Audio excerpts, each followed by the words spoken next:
Okay. Okay. Thanks all for coming. Let's get started. So welcome to the semester. I'm Sanjay Shakkottai. I know many of you in this room. You've taken classes with me before. For others, welcome. I'm going to be teaching this new class on diffusion models for generative AI. So essentially, it's a class on high-dimensional sampling with diffusion models. So over the last few years, at least for images, diffusion models have emerged as sort of the state-of-the-art sampler. And by high dimensions, in images, we mean, it's 1024 pixels by 1024 pixels, each in 3 colors. So that's about 3 million dimensional vector. And what you're trying to do is to sample from the joint distribution of 3 million dimensional vectors, such that the object is, quote unquote, a natural image. Okay. So presumably, there's some density associated with it, and you're sampling from that density function. Most recently, language models, diffusion language models are starting to get popular. This basically means that if, say, you're trying to generate 4K tokens, say 4,000 tokens, which means there's a vector. What you're trying to do is to simultaneously generate such a vector of 4,000 tokens. Each token in itself is a vector. So you stack it up together, you get a really large vector. And what you're trying to do is to sample from the joint distribution of such vectors. Okay? So these are essentially sampling problems from pretty high dimensions. I know that Adam Clivens and others at UT and many other places have been thinking of using diffusion models for generating protein structures. So again, it is you vectorize it, and then you're trying to sample from such a vector. Another application is video. So if you want to generate a video using diffusion models, you can take various frames, stack it together as a tensor, or equivalently, you can just stack it in one very, very long column. It's a very, very high dimensional vector. However you represent it, it's some high dimensional sampling problem. Okay. And so in this class, we want to start thinking about sampling using these kinds of diffusion type models for such very high dimensional problems. And to do that, this is going to be primarily a theory class with connections to applications. And what I mean by that is the following. I'm going to start with classic sampling.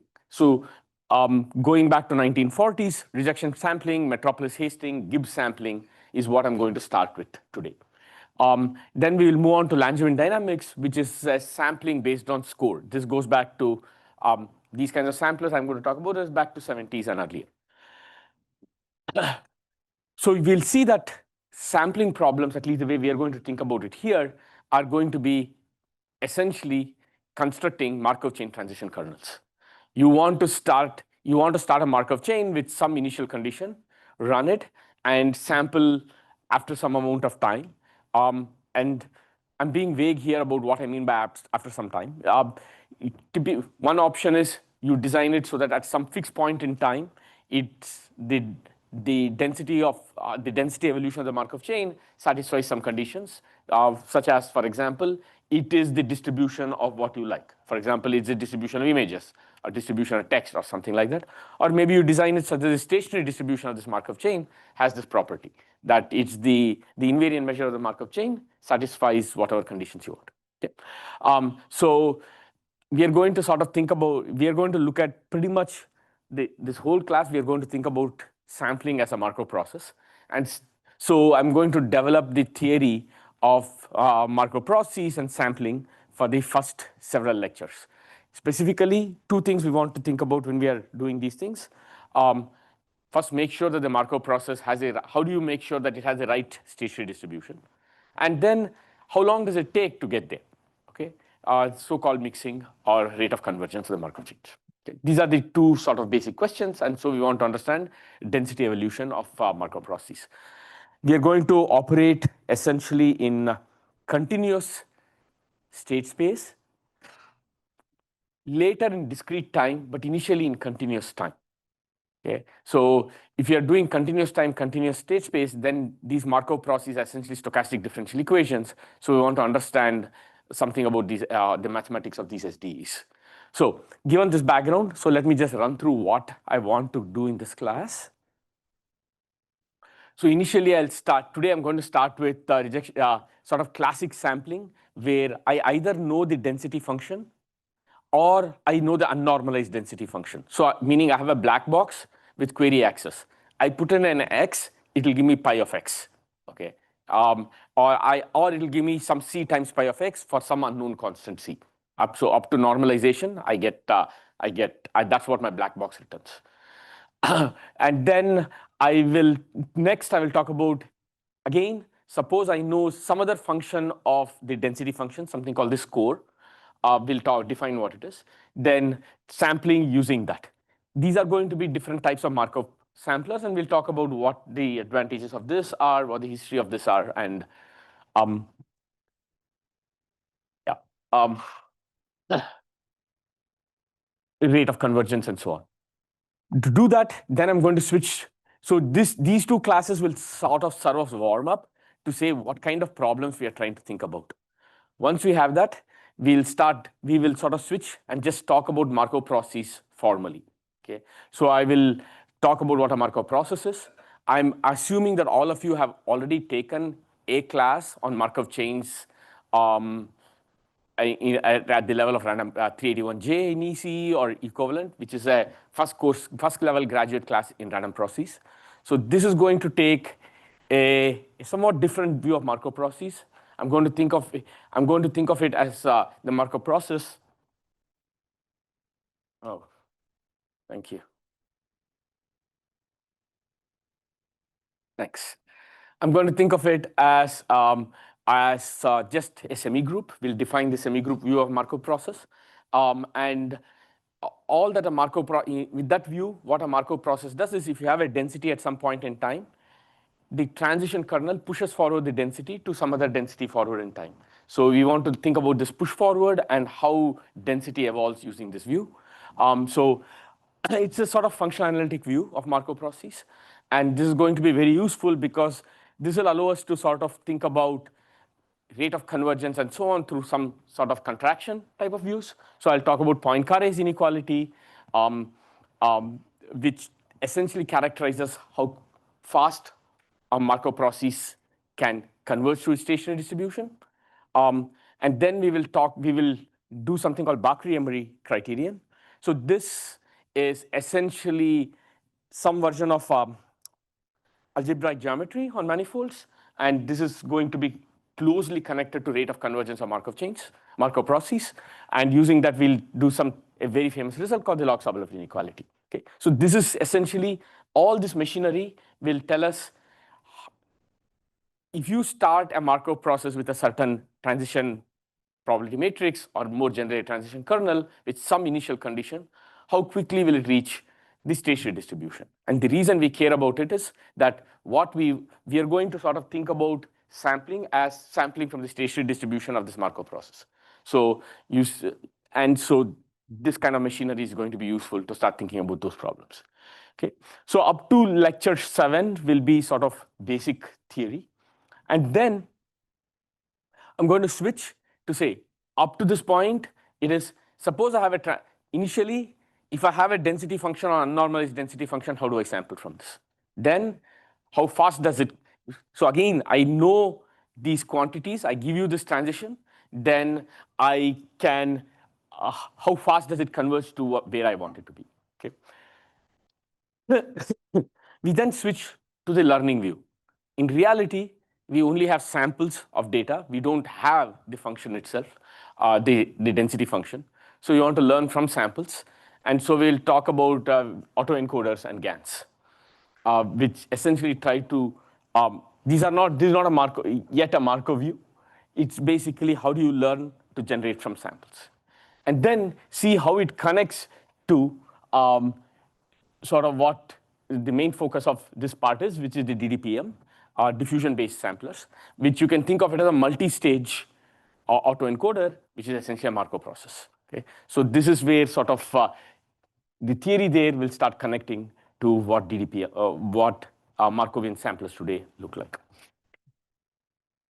Up to this point, I will mostly be up to 7 or so. I'll be in continuous time. I'll really not even touch discrete time. All the theory will mostly be will be in continuous time till then, and the analysis of the algorithms will be in continuous time. At that point, then I'll switch to what we actually implement are discretization. of these processes. So we need to understand what's the, we can, one way to think about discretization is there's a continuous time system and the discrete time system is trying to approximate this. So you can try to study some sort of approximation error between these two. And so there are many ways to think about it. I picked sort of three, I thought, interesting proof mechanisms because this class also is about exposing different types of machinery. So one machinery is sort of a coupling type proof. Another machinery is using sort of measure change or Girsanov transform. And the third machinery is sort of information theoretic. So I thought that we could have done these in different ways as well. I just picked these three so that we get sort of exposure to different types of machinery to look at the connection between the continuous time evolution and the discrete time evolution. Okay, so at this point at 14, what we would have covered is a sort of a base. We would have understood the theory for sampling with discrete time evolution and mostly on a continuous state space. Okay. We'll then sort of, but these are all Markovian samplers. At that point, I'm going to switch to flow-based sampling. So today, sort of very popular samplers are this thing called rectified flows. So we'll see that these are actually very closely connected to these diffusion type samplers. And we'll spend a lecture showing that connection and seeing how you can sort of go between a rectified flow type view of the world and a diffusion view. With that, I'll sort of finish unconditional sampling. So all these problems are, suppose that there's some distribution pi star, which I want to sample from, over some high dimension or some vector space X. Then how do I either learn that pi star? How do I sample from that? And so on. I want to switch then to conditional samplers. Really what the use of these samplers today are to solve generative problems where some information is given and then you want to sample consistent with this information. For example, I've given you a blurry image and I want to de-blur it. So you can think of the blurry image as a vector y, and then you're saying I want to sample from pi star of x conditioned on y. So x given y. So I want to solve conditional sampling. So these are posterior sampling problems. You can think of stylization. You can think of various image transformations as these kinds of conditional problems. Okay, so we'll have sort of the theory of conditional sampling with diffusion models, practical algorithms in the image space, and also whether some theory on what's fundamentally hard in these kinds of conditional samplers, so-called, and what kind of approximation guarantees can you give in this setting? Okay, so this piece 16 to 19 will be on conditional samplers theory and practice. Then I'll switch to discrete diffusion models for language. And the last part of this thing is going to be sort of DLMs, discrete language models. Again, the same kind of view, what is a mathematical model? What can we say? What's practice in this space? Okay, so that's the overview of this class in terms of the lectures. And the rest of the lecture classes will be on you guys presenting your projects. So a big part of this class is project presentations. And so that's from your side. Okay. The class notes, I have a first cut already online, and I'll start editing it as I fix bugs. I'm sure there are lots of bugs in it, missing because I just wrote it over the summer. As we fix it, hopefully you can find bugs as well. We'll fix it and then we'll post it back here. So it's on this Dropbox link. You have access to it. I'm sure most of you already have access to this. Okay, it's on Canvas. It's on my webpage. If you don't have it, let me know. Any other questions on logistics before we get started with the material itself? Okay.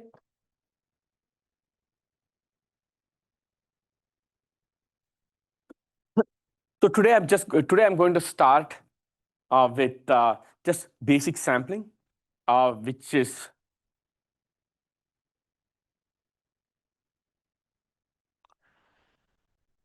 And folks online, if you could just join before or at the start of the class, that would be super useful, because otherwise it pops up on my screen all the time. I'd really appreciate it if you could just join. Okay, thank you.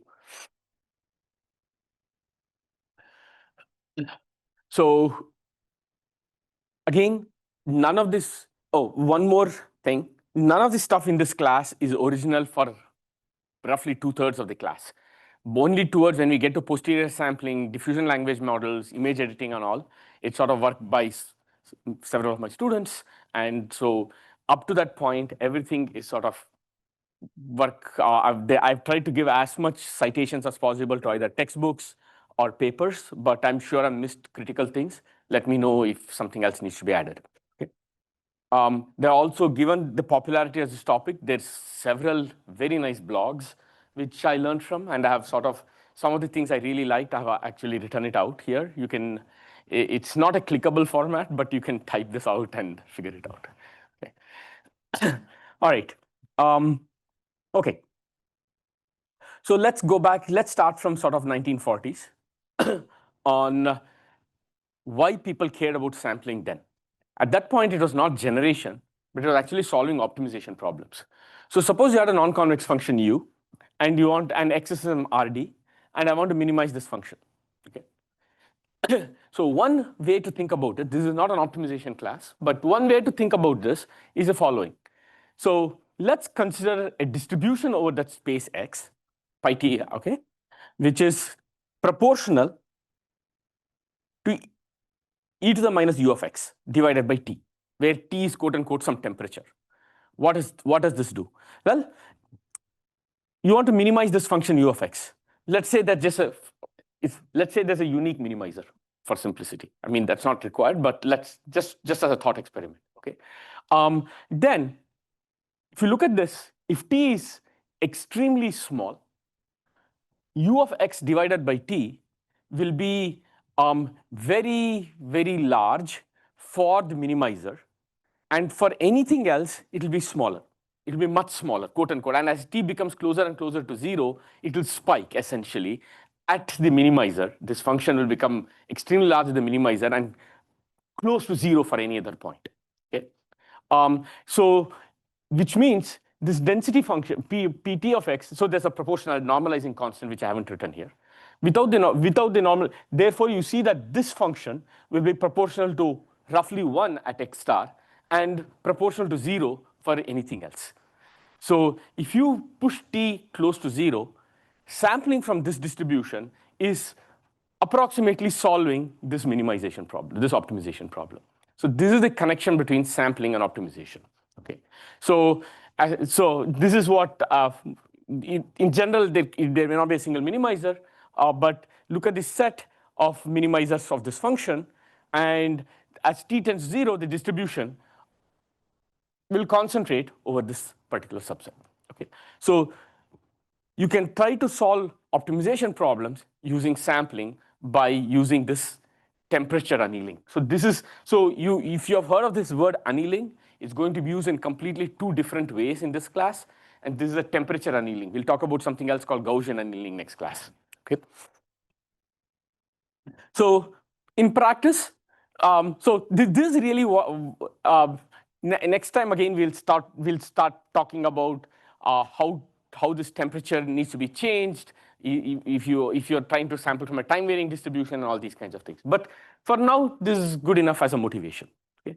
So so this is why I wanted to sample stuff, and so we'll look at sort of basic ideas from sampling from essentially 1940s and 50s. Okay. So I'm going to go through today. This is the plan.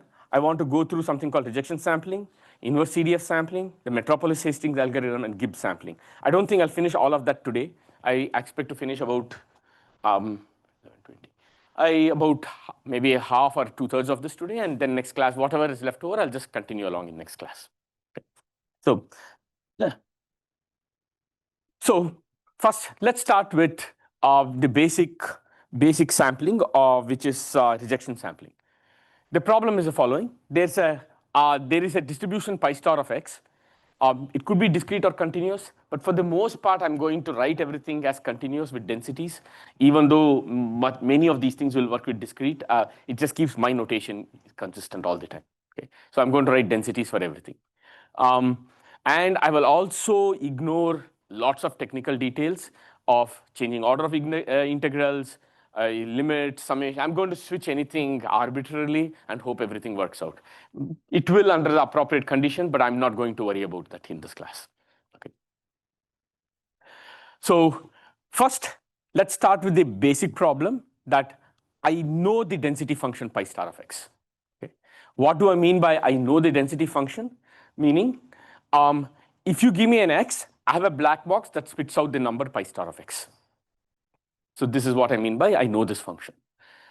Let's just start with this one. We'll start worrying about other things like I give you samples from pi star of x and all that later. But right now, I know the density function. Okay. So let's start with the scalar problem of sampling. So x isn't real valued. Pi star of x is a density function. And I want to sample from this distribution.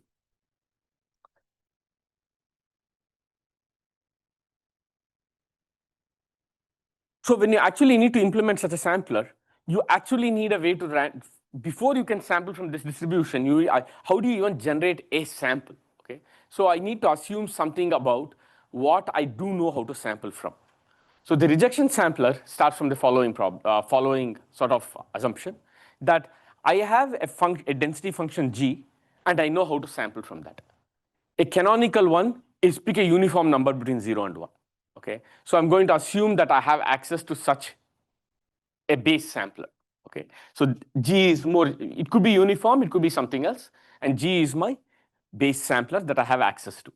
And now the question is, if I have an access to a base sampler, how do I generate samples from pi star of x?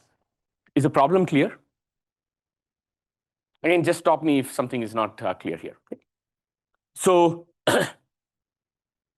so right now I have a known density function pi star, and I have another density function g from which I know how to from which I can generate a sample. And I'm going to, as long as the pi star is bounded, then I can always find a capital M such that pi star of x is bounded by m times g of x. Okay? So think of g of x as uniform, pi star of x is some spiky density function. Then whatever the peak height is, so if it's uniform between 0 and 1, the height of g is just 1 at every point. So you can always, the m would just simply be the max of pi star of x, the density function. Okay? So I can always find an m such that this is true. Okay? As long as the density function is bounded. Okay. And then the basic sampler here is the following. This is the rejection sampler. It says that generate an x according to g. You know how to do this. Generate an independent uniform between 0 and 1. And now do the following. If your sample, you compare. You take x and feed it into this function, pi star divided by m times g. Okay. We know pi star, we know this function, we have black box access to this. We know this function too. So I can compute this as a number. Once I sample x, I can feed it in and compute this. I have this sample u, so I can just do this comparison test to see whether I accept or not. Okay. If this is satisfied, keep the sample. Else, throw away that sample and then redo this process. The claim is the samples that are accepted are from the distribution pi star. So this is the rejection sampler. Okay. And let's just prove this.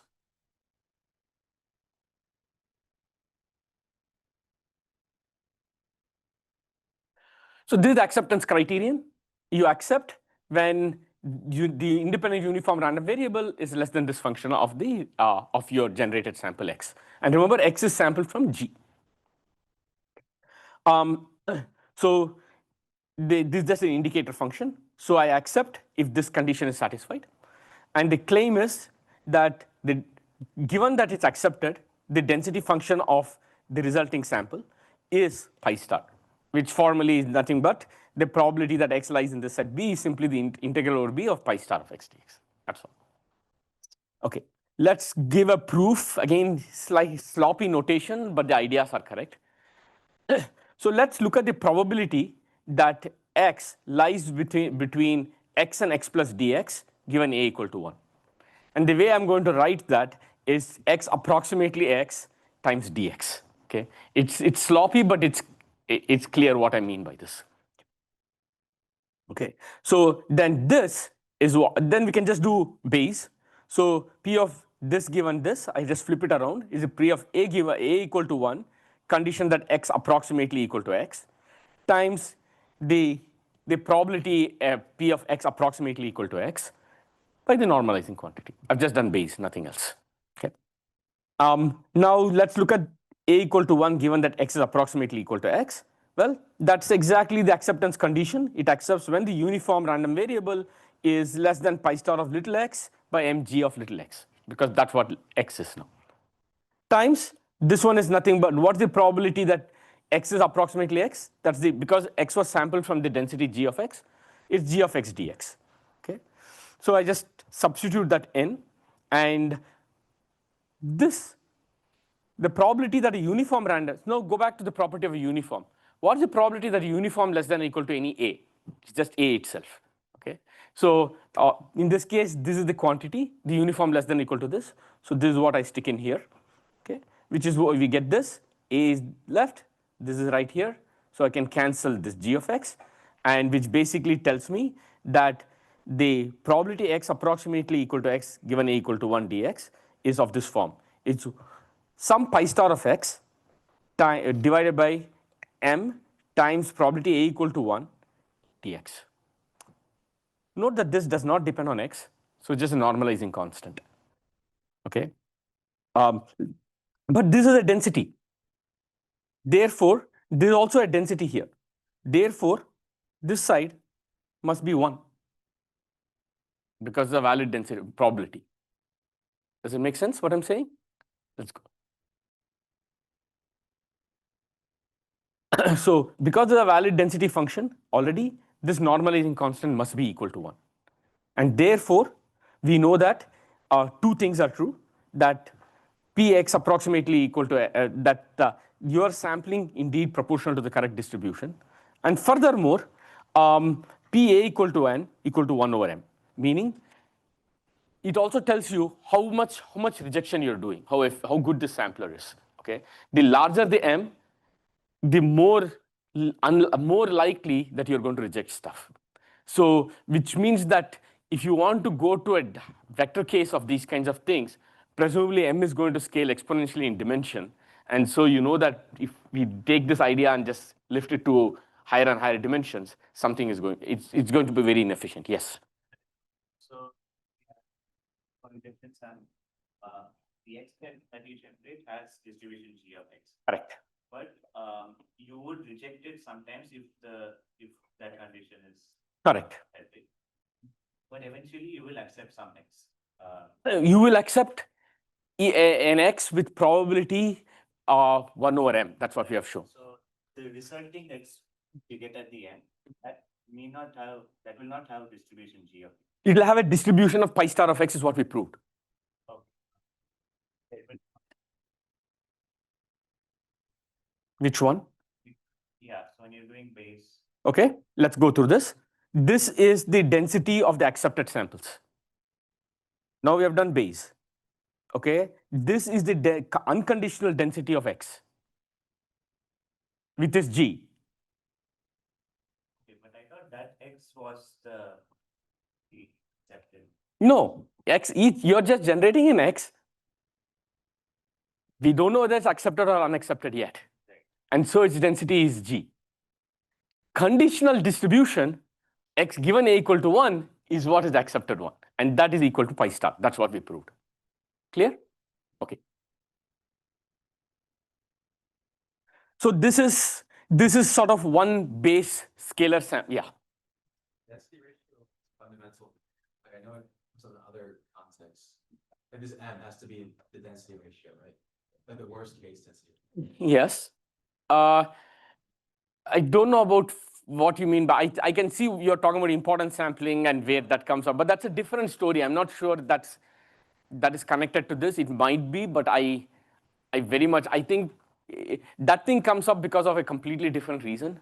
So I'm not sure there's a connection between that and this. I have some basic distribution where I want to minimize a function for a different distribution. Right, and the density ratio comes in some sort of concentration results there. Yeah. Right? Here, this is a sort of sampling. So maybe there's something deeper there, but I haven't thought about it.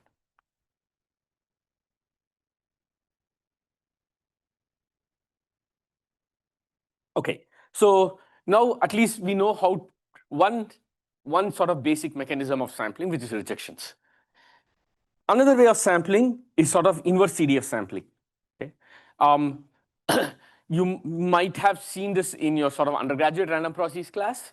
I know that I think Gustavo teaches it. I've seen it in his notes. So at some point in his undergrad class. So and sometimes I cover it, and very often I don't. But here's the inverse CDF sampling. Okay, so pi star again. This is the density you want to sample from. F star is its CDF, so it's the integral of pi star up to a point. Okay, from -infinity to x. So what you do in the inverse CDF sampling is the following. So you want to, you have access again as before to a base sampler G. Little g is its density and capital G is its CDF. So you know this, you can sample from this. So I first sample a random variable y, which is from G. It's just like last time. But now I'm not going to do any rejection. I'm going to accept every sample by a transformation. And so do the following transformation. Capital Z, generate this random variable, which is this function, the CDF function of G, okay, times y, of y. So this we'll show in just a second is always uniformly distributed between 0 and 1. Okay, this is what you have seen in sort of an undergraduate class. And now, once I have access to a uniform 0, 1, so I can essentially between these two steps, it says that I can take any random variable and convert it to a uniform random variable. And once I've done that, I can start from any uniform to generate x. I need access to f star inverse. So I need the density function inverse of it. If I can do that, then x is indeed from pi star of x. Let's actually do this calculation to see why this works out. Okay. First, let's see A to B. If I start from, if I can sample from G, then Z equal to capital G of Y should be uniform. So Z less than equal to little z is Z is G of Y. G of Y less than equal to little z. I'm going to, here I'm going to assume these are, this is strictly increasing function. The CDF, I know it can have flats, but here I'm just going to assume so that I can do these inverses. Okay, if I invert it, then y is less than or equal to g inverse of z, which means is the integral of the density of y, which is little g, from -infinity to this point, g inverse of z. So I'll take the derivative, and I'll take the derivative of integral. I forget what is Leibniz formula. I think that's what it's called. Yeah, Leibniz formula. So meaning. It means that it is nothing but I'm derivative with respect to z. So inside there's no function of z. So that means all that I need to do is to do g applied to this times the derivative of that. That's what the Leibniz formula in the special case comes to. Okay. This is a derivative of the integral formula. So I'll get g of capital G inverse of z times this one's derivative. Now, I will do implicit derivative. So if x is g inverse of z, then z is g of x. So dz by dx is g prime of x. So dx by dz is 1 by g prime of x, which is g inverse of z. So this is the implicit derivative. Okay. If I do that, then yeah, good. If I do that, then this derivative of g inverse of z is nothing but 1 by derivative of g applied to g inverse of z. Just elementary calculus. And now we are in business because the derivative of g is nothing but little g, because capital G was the integral of little g. So I can replace this by little g, and this cancels, which is 1. Okay. This is the proof to show that if I use capital G as the transformation function, the resulting random variable is indeed uniform between 0 and 1. And now I've got a uniform. So now the final, remember the next stage. I start from this capital Z, which is uniform, stick it into this function. I should get whatever the density I want. And here's that part of it. So x is the random variable, which is take this uniform and stick it into this function. I can take this function to the other side, which means the uniform is less than or equal to f star of z. But because this is a uniform less than or equal to b is just b, this is just f star of x. That's what we have. Okay. As simple as. There's a vector version of this too, which involves determinants Jacobians. I've just put this formula down. I'm not going to talk through it. And you can do this. And people have tried to use this to build generative models. Something called normalizing flows essentially uses this idea. You want to start, the idea of normalizing flows was to start from some density function, find some intermediate stage points of other density functions in high dimension. Okay, okay, all this is not, there's no dimension change. It is RD to RD transformation. So you're always, if you have a high dimensional distribution, you want to transform it to another high dimensional distribution, you could sort of fix your favorite intermediate points of other densities and do this at each step. Okay, this will tell you how to converge one density to another and try to find some reasonable intermediate waypoints so that you can move from, say, pure noise vector to the vector of images or whatever else your favorite thing is. So that idea is normalizing flows, which essentially builds off this observation and this calculation. It is no longer in vogue today. That doesn't, again, the game in all these high dimensional things are how do you parameterize something well, and diffusion models have given a good, we'll talk about the parameterization in a few lectures. You have given a great parameterization that actually scales and gives you high quality results. So that's why I'm not even going to talk about NFs. At some point I thought I'll teach NFs, but you can, but at least now you know what method, what the approach there is, and if you're interested, you can read about it yourself. Okay. Okay. So we have talked about sort of two scalar samplers. Now we did talk about how you could think about that in vector case, but we are going to take a different. We are going to study a couple of other approaches to sample from vectors. The first thing is the following: that very often for density functions, you don't have the normalizing constant. I know that, for example, maybe a high dimensional maybe for a high dimensional Gaussian, you know that the density is e to the minus some norm x minus mu whole square divided by some by 2 or something like that. But then to find the proportionality constant so that you actually can, from that to actually figure it out, requires a multidimensional integral. In a Gaussian, maybe you have a closed form expression. But in general, suppose I say that I want to sample from something that has this particular exponent. To actually get the density function out of this requires you to integrate it in RD or such that, so that you can scale this density to 1. And this is not an easy problem. Okay? So you are interested in getting rid of the assumption that I know pi star of x exactly, and maybe you say that I have access to some c times pi star of x for some unknown c. Okay. So then this is sort of the setting of something called the Metropolis-Hastings algorithm. Example that you did, we had this normalizing constant, which we argued is 1 because we were working exactly with pi star. But instead of pi star, let's say we had c times pi star, that c would be absorbed there. Why would that be bad for us? Because I don't know what because I don't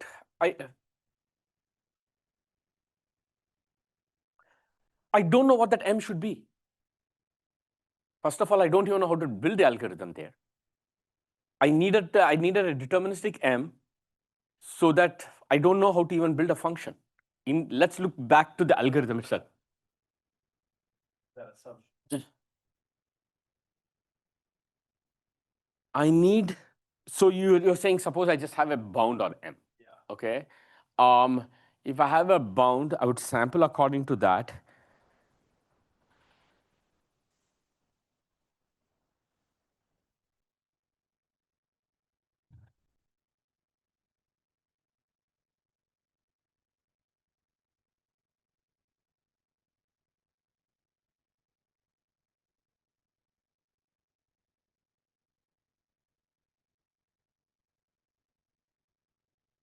I don't know what the acceptance ratio would be, but you said you don't care.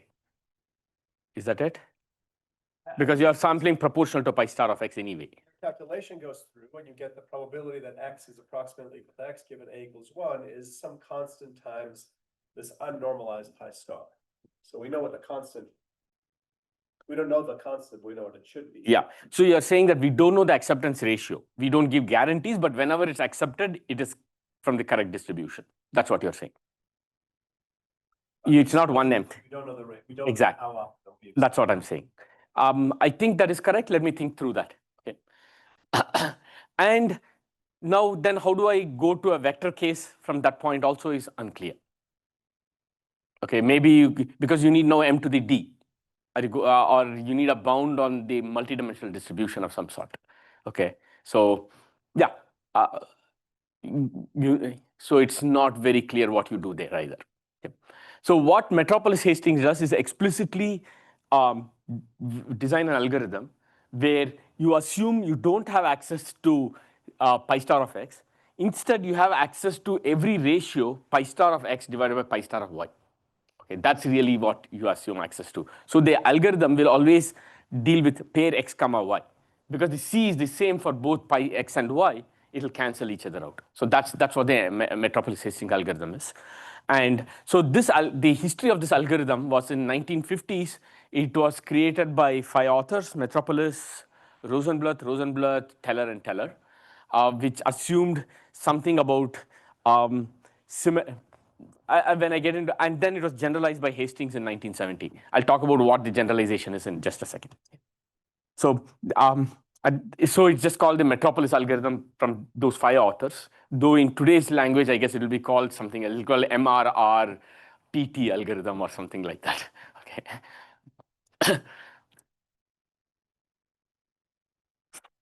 Okay, but the high level is we construct a discrete time. I'm going to assume continuous state space, but everything here is discrete or continuous. I'm just going to write stuff again in continuous state space. Markov process. Okay, so you know about a Markov chain of discrete state space. Pij is a transition probability, meaning p xt plus 1 equal to j given xt equal to I.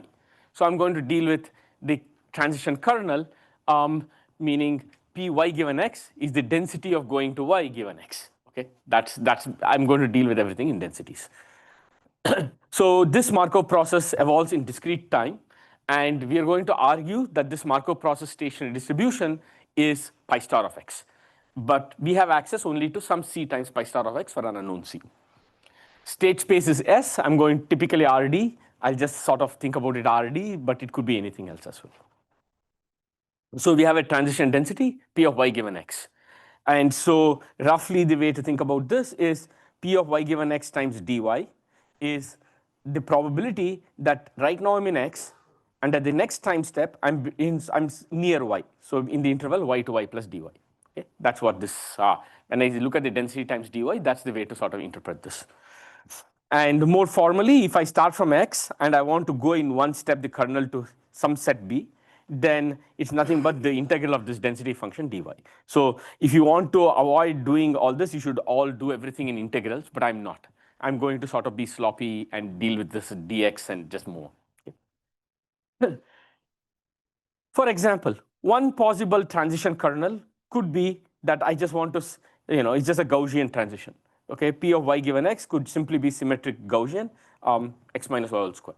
But this is just an example of what I mean by a transition kernel. You could have anything else as well, of course. What we will need is reversibility of a Markov process. Okay, just like when you in your random process class, you have done reversibility of a Markov chain. Remember, reversibility basically means pi I pij was pi j pji. That's what you had studied as reversible Markov process in 3D1J or equivalent class. Very similar. The Markov process is reversible if pi of x times py given x is pi of y, px given y. Okay. I'm just going to sort of very quickly talk about reversibility here, but we'll spend much more time coming back to reversibility when we sort of come back to Markov processes a few lectures from now. Okay.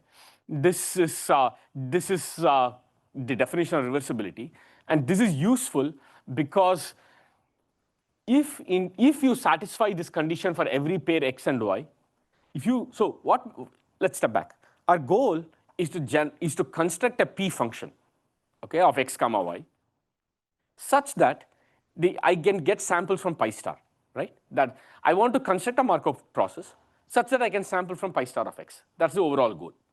So which means I need to construct what I do at every next step. So if I'm an x, you need to tell me where to go next, right? That's really what you need to construct. And therefore, you need to construct a transition kernel, p of y given x. So the whole game is what should p of y given x be such that the stationary distribution is pi star of x. Is that making sense? Okay. So if that's what our goal is, we are going to even more restrict this. So far, that's all was required. There's no reversibility or any such thing. But now I'm going to say something more. We are not going to just say I want any p. I'm going to restrict myself to p's of this form. P's which satisfy that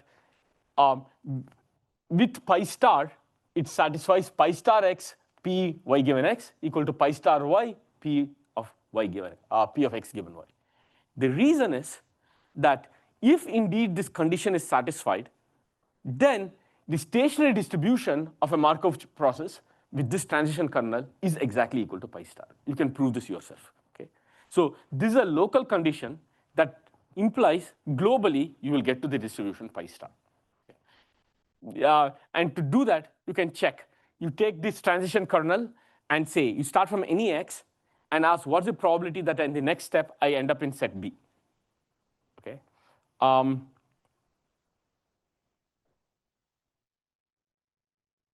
Averaged over the distribution of x, that will be the same as the same density over the set B.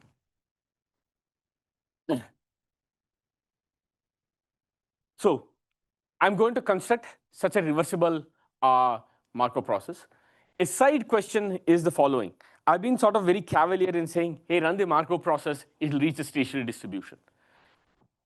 Clearly not every Markov process will have these properties. Okay? And you have seen this in your random process class. You know about for discrete time Markov chains, aperiodic, irreducible, positive recurrent, and all that stuff.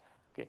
So the equivalent of that in continuous state space is you need aperiodic and irreducible, but you need something called positive Harris recurrent, which is some generalization of exactly what you seen before in your random process class. Essentially, the way you do it is to find a Lyapunov function v, which basically is contractive, meaning at xt plus the expected value of v of xt plus 1, given your current state, should it should contract. So for some lambda less than 1, it should be lambda v of x plus c. Okay. Very similar to sort of the kinds of things you have seen in 381J when you did Foster's criterion and things like that. But these are all side details. I'm not going to go into this. All these are, if you haven't seen this, you know at least the keywords to sort of look for. You can look in, for example, Sean Mine and Tweedy's book on Markov processes and so on. Again, yeah, there are reasonable conditions under which a unique stationary distribution exists. I'm not going to worry about it. I'm right now just going to talk about the algorithm. How do I construct a P such that we will get to a stationary distribution? And further, that P is such that reversibility is holds. Okay? That's the game. So let's get back to the Metropolis-Hastings algorithm. Okay. I don't know pi star, but what I do have access to is pi star of x by pi star of y for any xy, right? Because this constant c cancels out between this. So this is what I have access to. So the process is the following. First, pick your favorite q density function. It has nothing. It can be anything you want, as long as it's a non-negative function. It's a valid density function, meaning it integrates to 1. For example, one possible q could be e to the minus x minus y whole square, okay, times some constant. Okay. This is a valid q. It's appropriately normalized. It's symmetric. It's a valid density function. So this q has nothing to do with pi star. It's whatever your favorite thing is. We now also have access to pi star x by pi star y. Suppose just magically it happens that the q you picked satisfies the following condition. Q of y given x divided by q of x given y is pi star y by pi star of x. Suppose this is just true magically.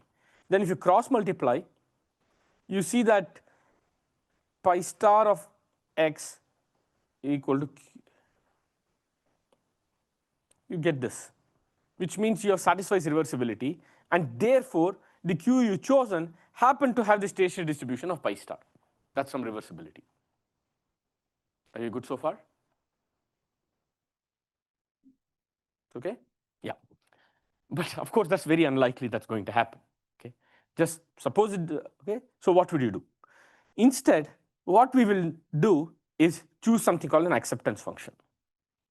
Meaning, find a function alpha of x comma y such that the following criterion holds. If q of y given x by q of x given y equals a ratio you want, then this alpha is just 1. Otherwise, find an alpha such that this equality holds. It's still not clear that you can find such an alpha, okay, function, but we'll show constructively what it is in a second. Okay. If I can find an alpha function such that this is satisfied, then I will use this as my new q, okay, and then we are done. Okay. How we implement this, we'll talk about that also in a second. But at least now we have the a value of a density function, which could be which would basically give me samples from pi star. Good so far?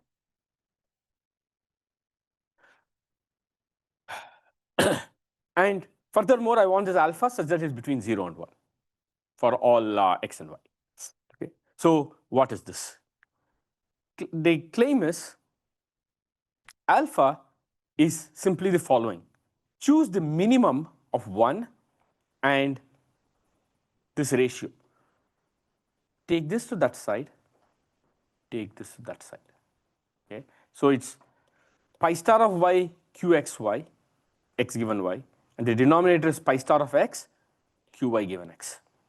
Take this particular, this is what I claim is the right alpha. If you use this particular alpha, it satisfies that relation. Let's actually check, okay, that this is indeed true.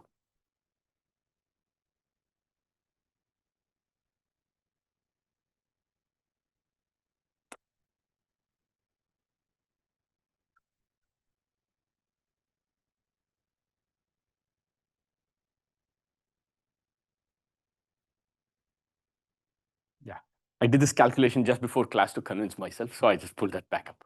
Okay, so this is what we want to satisfy, the our upper statement. Okay, in this case, so we are choosing q such that this is what this is how we defined alpha, the minimum of 1 and this ratio. Okay, so let's look at this ratio. So let's look at two cases, either this is greater than 1 or less than 1. Okay, so it's non-negative, so I don't need to worry about anything less than 0.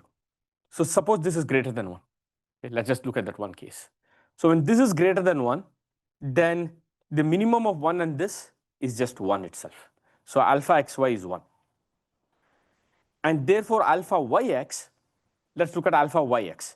So I need to swap x and y everywhere, which means alpha yx, when I swap x and y, if this is 1, if this is greater than 1, 1 over that is less than 1, and that's alpha yx. So alpha yx is the other side. Okay. So if I look at alpha xy by alpha yx, you're going to get exactly what we want. And same reasoning you go through for the other situation. Suppose this ratio was less than 1, you will get the other one greater than 1, and everything works itself out. Okay.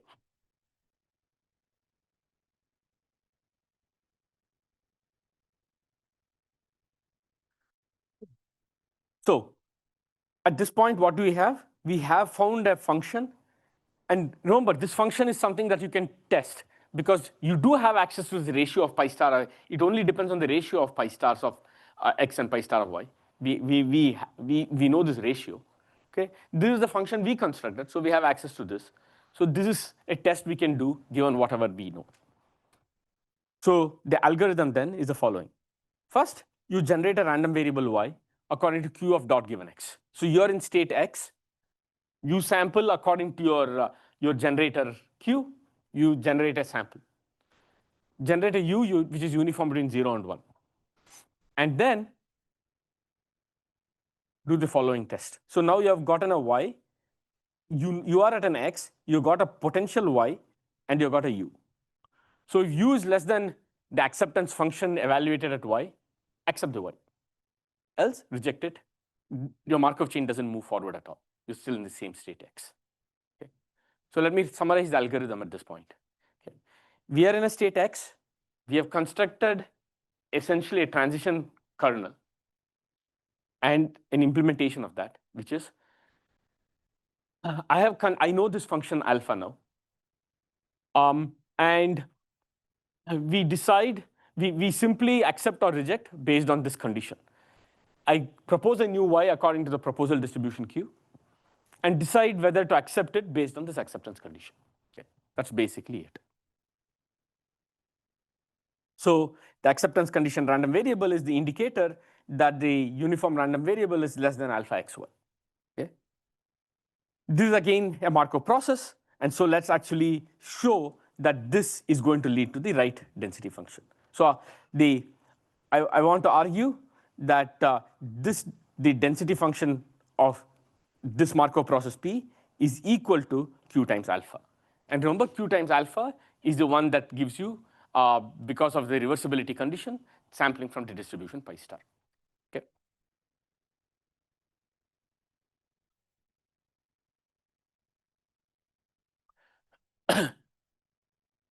So the one-step transition is that in the next time step, I'm between y and y plus dy, given right now I'm in x. So I'll further condition on a equal to 1 and a equal to 0 and do total probability, meaning this one and a equal to 1 times the probability a equal to 1 given that now I'm at x, plus the further condition a equal to 0 times the probability a equal to 0 given that I'm here. Okay, just total probability. If a is 0, then you know that xt plus 1 I will be at x and not y, so this probability is 0 because of the definition of acceptance. It's rejected, which therefore I'm at xt plus 1 is also equal to x. Okay. So it cannot be between y and y plus dy. Y is something not equal to x here.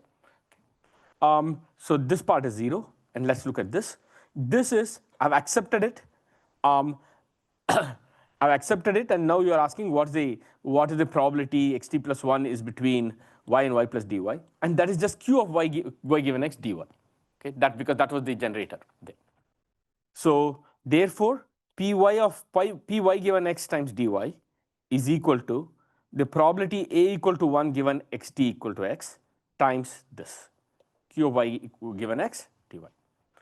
But when do you accept? You accept if this uniform random variable is less than alpha xy. And this, because just uniform, this is alpha times alpha of xy. And that's the proof. Yeah. I'm running, when I reject, it's not like a self loop, it's just got nothing happening. It is a self loop. In the Markov process, it's a self loop. But then why can't you cancel that term? You're saying that y can't be x. Like I can't have a transition x given x. Where do I? You can. I'm just saying the probability for a y. This is so I give you a y and ask what is when I reject, what is the probability that at time t plus 1 I at y? The answer is 0. Why? I'm looking at for a kernel y not equal to x. This whole analysis of y not equal to x. When y equal to x, something else will become 0. That's all. I'm just looking for any y not equal to x, this analysis. I want a transition kernel of p y given x for y not equal to x. Why are you allowing self loop? You are. I'm just characterizing the kernel. So if I can, what this is telling me is for any y not equal to x, py given x equal to alpha xy times qy given x, and therefore p x given y x given x equal to 1 minus the integral of this. That's all. I'm telling you, I'm constructing the kernel for this Markov process, and I'm showing you this kernel satisfies the property I want. Okay. So this is all great. And in fact, you can show that this discrete time Markov process converges geometrically fast in time if we construct a Lyapunov function correctly, meaning the total variation distance between. So I start this system with any initial condition, just run this sampler and ask how long does it take for my samples to be from the right, because all that we showed here, this analysis was not saying that the density at any time was pi star. It just says eventually it's going to be pi star. If I run this Markov process long enough, then eventually it's going to get to pi star. Okay? So that means the way you would use the Metropolis-Hastings algorithm is start with any start with any initial condition, pick a, or equivalent will pick a u and a y, okay, run, then get a new state, pick a new u and a y, get to a new state, and run this long enough, then eventually the accepted y is from pi star. It has no guarantees on what the first sample or, right? It's a steady state statement which we have shown so far. So the question is, how long should you run it and say that this, now that it's accepted, this is from pi star, okay? What you can show is, so let Pt be the density of this process at time t, okay?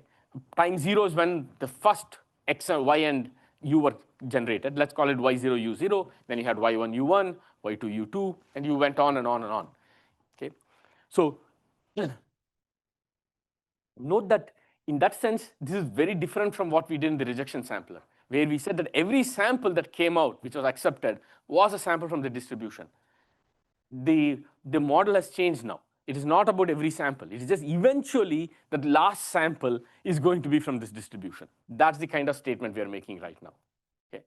And so if Pt is the density at time t for this, and pi star is the station distribution, what you can show is the total variation distance between these two is going down geometrically fast in time.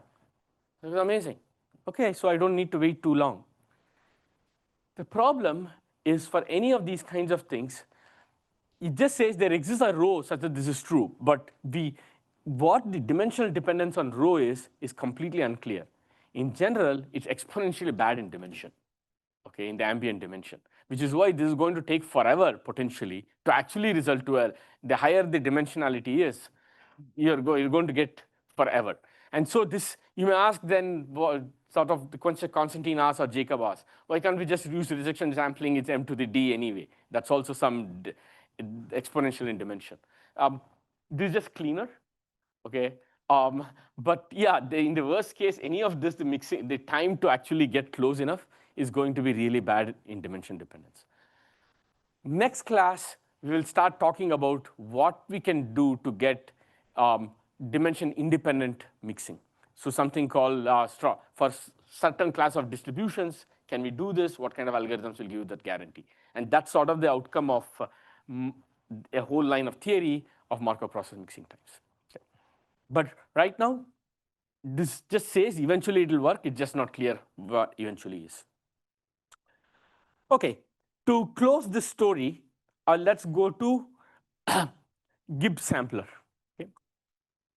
The story I want to close is the following. I want in the first part, in the rejection sampling, we came up with a method where if I give you if I have access to any sampler, I can change it to pi star. I can get samples from pi star in a scalar setting. Can we take that and sort of build a wrapper on that and build a vector sampler out of that? And Gibbs sampler is essentially such a vector sampler. Okay. Another way there are multiple ways to think about it. That's one way to think about it. The other way to think about it is the Metropolis-Hastings sampler such that alpha is always 1. So it's a rejection-free Metropolis-Hastings sampler. But you will need access to certain properties we'll talk about here. Okay. So I want a sample from pi star, which is x1 through xd. That's my that's the density I want to sample from. Okay. So we can write this x1 through xd as for each d, for each sort of coordinate I, we can look at the conditional distribution. There's a pi star of the ith coordinate given everything but the ith coordinate times the joint density of everything but the ith coordinate. This is just one way to write the factorization of this particular joint distribution. Okay. Okay. So this is just for setting up notation. The algorithm of Gibbs sampling is the following. I want to sample a vector x1 to xd. What we are going to do is we'll start with some arbitrary initial vector and run through this iteration. At any iteration, pick a coordinate at random according to some distribution R. It could be uniform, it could be whatever else your favorite distribution is, as long as it's not singular. There's no zero. Some positive probability for every coordinate. So pick a coordinate at random, okay, according to some distribution R. And then at time t plus 1, do the following. You take that coordinate, and suppose I have access to the following scalar samplers, scalar conditional sampler. Suppose I know how to sample from any particular coordinate given all the other coordinates are fixed. Okay? This is my assumption for the Gibbs sampler. I have a box that can do this sampling. Okay? And how do I implement this box? I could use rejection sampling to implement this box because this is a scalar sampler. Okay. Of course, I'll need how many rejections? I need a whole bunch of different rejection samplers for every possible conditioning set. But suppose I have access to such a sampler. Okay. So if I know how to sample from marginals, conditional marginals, okay, then I will get an XTV, I will get a new sample, and then keep all the other coordinates fixed and just stick this in. Okay. That is my that is the Gibbs sampler. So I've got a vector. Pick a coordinate at random, delete it, resample it, condition on everything else, stick it in, repeat. This is called Gibbs sample. There is no reject this thing. And we will see that you're going to revisit this idea when we do posterior sampling about 2/3 of the way through the semester, when we'll sort of think about sort of a sort of Gibbs sampler for doing posterior sampling at some point. But right now, I'm just worried about unconditional sampling. I just want to sample from some distribution pi star, which is this vector. This is unconditional sampling. Let's argue that this works.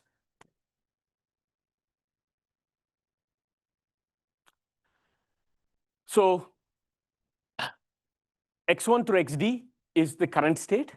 And the next step y with this is of this form. x1 through xv minus 1, yv, when that coordinate has changed, all the other coordinates are the same. Okay? That's how the y, any y at the next step is going to look like this. Good?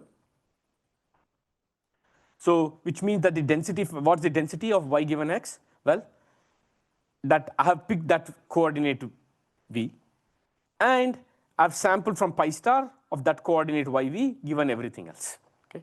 That's how the density looks like. So therefore, for any v, observe the following. Pi star of x times qy given x is of the form pi star of x, so qy given x is rv times, this is a marginal of yv given everything else, which means that is equal to pi star of x1, xv minus 1, comma yv, comma xv plus 1 to everything xd, divided by some normalizing constant, which is nothing but the integral of this over all possible values of yv. So that's what I've written here. Pi star, everything put in, this is y, x1 up xd minus 1, xv minus 1, yv, xv plus 1 to xd, divided by the normalizing constant. But this is just nothing but y itself. So pi star of x, qy given x is of the form pi star of x, pi star of y, rv, divided by some scaling. And if you check pi star of y, qx given y, do exactly the same calculation, you're going to get the same term. Okay? Just it. Therefore, detail balance is satisfied, which means alpha is 1, and the stationary distribution with this is indeed pi star. Okay? So this is Gibbs sampling. Good. So at this point, we have worked through just the basics of how do you sample if you either had access to the density or some scaled version of density. This is just a warm-up, and we'll start building on this over the semester as the plan is. Okay, thank you. So Sanjay, we do this again. This is just letting us do, for example, rejection sampling. Whatever your low, so but again, good. Okay, that's a good question. we do in the following sense. Rejection sampling was giving you a good sample every time. This is a Markov chain now. So which means this event, you pay the dimension price in the mixing time, in the convergence rate. Okay. It's the 1D. No, but each time I'm replacing one, I get this vector. How long will this vector get to the stationary distribution of this vector depends on the mixing time of this higher dimensional Markov chain, which potentially is exponential in dimension.